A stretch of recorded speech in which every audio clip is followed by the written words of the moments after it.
Hello and welcome back to One-on-One Shadowboxing. Have your say. We are continuing our discussion with James Fairbairn, who is the president of Fluoride Free WA. James, we find out lots of things in the first half of the program about fluoride, but we still don't know what are the consequences on a short or long term of this poison in our water when we're drinking it. So what are the dangers and what sort of health consequences we can have? Well, I suppose the first thing is that the risks will depend on your own personal physical circumstances, whether you're young, old, large, small, how much water you drink in your day-to-day life. So that will determine how much you're going to be ingesting. There are thousands of studies that have been done around the world which have linked fluoride ingestion at different quantities to a range of adverse health measures. Now, as we can't control how much people are actually ingesting, you obviously cannot therefore stop people falling into these risk categories. The margin of error is far too fine.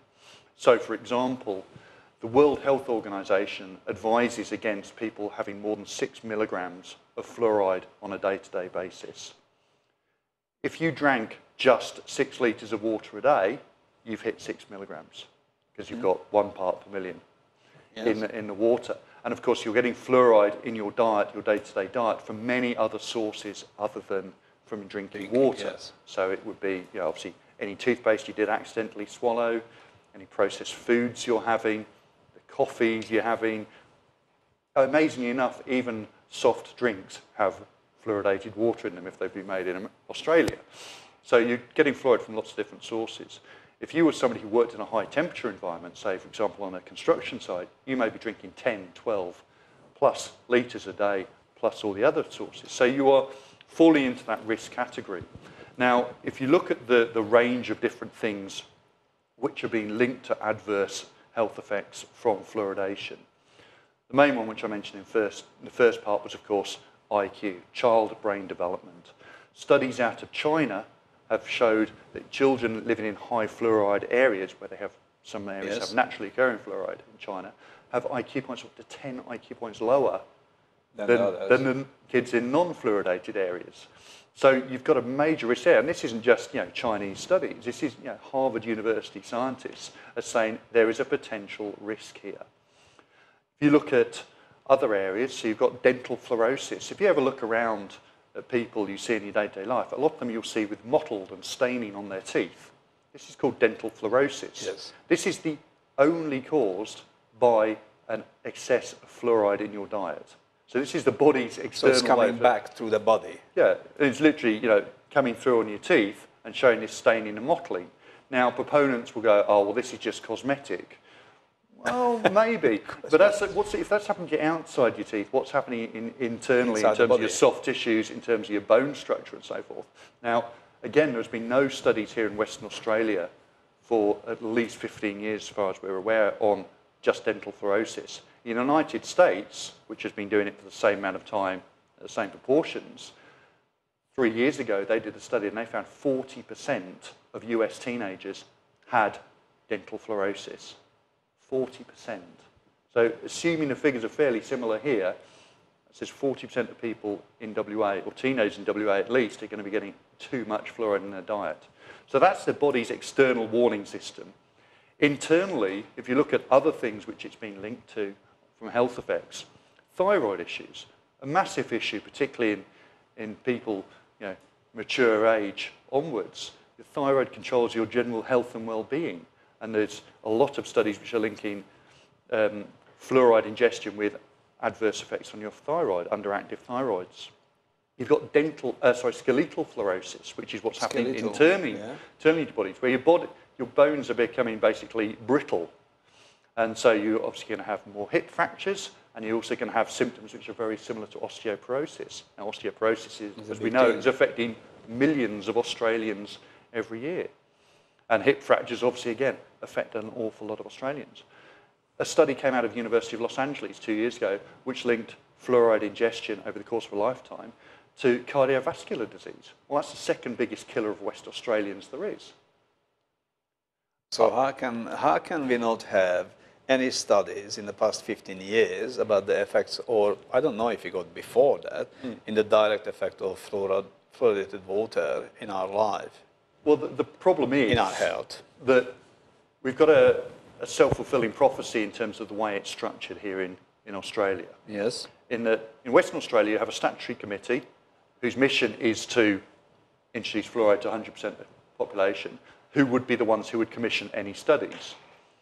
They're unlikely to be the turkeys that ever vote for Christmas and say, oh, sorry, we were wrong. Our entire careers have been built on a false premise, let's retreat. But the problem is it's a key pillar of public health policy. So to admit they were wrong now could undermine public confidence in other areas of public health. And I genuinely believe this is why they are so pushing it, despite the weight of evidence, despite the fact most of the rest of the world has given it up years ago, and despite the fact there's so many better ways of addressing dental decay in children. That's all bad news for us. What are the outlook in here? How much chance we got? Well, we started this campaign 3.5 years ago. Yes. And I would say we have come a long way in that time. We have a number of parliamentarians up in West Perth who are very supportive of what we're doing. We've had talks with many parliamentarians who have at least listened to the subject. And let's face it, it's not a sexy subject. It's a complicated subject, and vast majority are agnostic on it at best. But we are getting received well, and we have a petition which we are now delivering on a quite regular basis, signatures on the petition, to Parliament as well, which again is adding to that political momentum. So how can you sign a petition at home to have WA fluoride free? Yes. How can you do that? You can download our petition at our website, which is fluoridefreewa.org. That's fluoridefreewa.org. On that, you can download the petition. There's numerous fact sheets on water fluoridation, and also how you can get involved yourself in the campaign. So to stop this whole fluoride thing in WA, or in Australia, matter of fact, we need to change the law, is it? We do. We need to repeal the 1966 legislation. The amazing thing is, no parliamentarian has looked at this legislation since 1966. So 50 years. 50 years, it's just sitting there. It's just sitting, nobody's looked at it. But we also have... By the way, it's sitting actively because it's active, so yeah, we are under absolutely. the pressure of that legislation. What's in this legislation? Do you know? Have you studied? Well, the fine print is remarkably dry and boring. But effectively, it runs through the process of how it is overseen and how it should be delivered. But obviously, that legislation was written a long time ago, and as we look at the minutes of this committee which oversees it, and those minutes back in 2000 said that the legislation was not fit for purpose 14 years ago. Well, if it wasn't fit for purpose 14 years ago, it's not fit for purpose now. But so parliamentarians need to be looking at this again. Even if, I'm not saying they need to vote against it and vote it down, but they need to at least examine the evidence for the first time in 2 generations. Can this be sort of changed with a private bill, or stopped or suspended for 5 years? It could certainly be ended with a private bill, but in reality, private members' bills very rarely succeed in Parliament. Really, you're going to need either the Minister of Health to make a decision, which at the moment the Minister of Health is very pro-fluoride and is obviously gets his advice from this committee, or you need one of the standing committees, particularly the Education and Health Committee, to make a recommendation that maybe we need to re-examine it. And that is certainly an area which we're having ongoing talks. With the committee? With the Health and Education. Have you got a meeting with the Minister, the Health Minister? The Health Minister, I have caught up with him on a couple of occasions at events, and he's been very keen to get away from me very quickly. I have spoken to some of his officials, but at the end of the day, as I said before, they're not going to be the turkeys that vote for Christmas. They're not going to say we were wrong. So we're going to have to look at this in a different way. And this is one of the great problems, obviously, trying to end this. I think the biggest... Which way, yes? I think how this will come about is a multitude of factors. One, we build up public pressure through people following us online, Facebook and Twitter and things like that. Submissions. How many submission signatures you think you need to convince the... How long is a piece of string, unfortunately, but we have a few thousand already. But obviously, the more people that sign the petition, the better. We will keep lobbying individual politicians and various select committees, but I think also it'll be international pressure will build. Because, as I said before, very few places in the world still do this. And those few places which do are beginning to fall like dominoes. So the big one only a couple of weeks ago was Israel. The Minister of Health in Israel signed into legislation a bill ending water fluoridation, banning water fluoridation in Israel, after doing it for nearly as long as we've been doing it. And what was the reasoning in Israel, which is not have a reasoning in here, but what was their reasoning? Her reasoning was, it is outdated, it is unethical, and there are potential health risks. Exactly what we've been saying. Now, unfortunately for us, Israel is not necessarily a popular country, and this did not get any press coverage here in Australia.